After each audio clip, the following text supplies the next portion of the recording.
Glyceride is probably the most unsettling Junji Ito story I've covered so far. It follows a family living above a fry restaurant. The story explores how the grease has impacted their lives, ultimately driving them to madness. Watching this episode made my skin crawl. There are also deeper implications of SA, which I'll discuss later. Yuri and her family live above a fry restaurant near Mount Fuji, where the overwhelming presence of grease leads Yuri to seek fresh air by the mountain as an escape. Unfortunately, the grease affects more than just the air quality. It also takes a toll on her family's sanity. Her brother has developed a troubling habit of drinking bottles of grease like water, resulting in his skin to break out in pimples all over his body and making him a target for bullying at school. The bullying has made him violent, and he takes his frustrations out on Yuri at home. One day, he demands her to get more after they'd run out. As he pressures her, his pimples pop and the pus explodes in her face, causing her to recoil in disgust. Misinterpreting her reaction as an insult, he believes she is treating him like his bullies,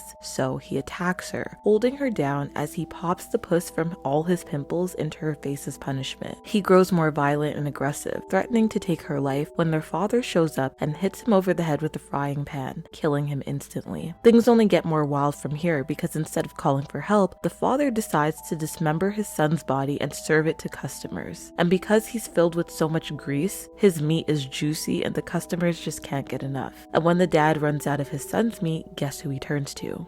Yuri. Over time, Yuri starts developing the same pimples her brother had, and she doesn't know why until she wakes up to find her dad force-feeding her grease. He tries to gaslight her and deny what she caught him doing, but she knows what she saw, and now that she refuses to sleep, she catches him trying to come into her room at night over and over again. Desperate to fulfill the needs of his customers, the dad starts drinking grease himself. Over time, Yuri notices that the grease is consuming their house. It's covering the walls, the bathtub, it's everywhere. Finally, she finds her dad chopping off his own foot to feed to his customers, but instead of blood dripping from the wound, it's grease. Everything about this episode was revolting. I genuinely thought I was going to throw up when the brother started popping his pimples into Yuri's face. It was so nauseating. This episode was also deeply unsettling, conveying the concept of being isolated in a place that's gradually driving you insane. Yuri talks about a saturation level that steadily increases throughout the episode. It begins at 50%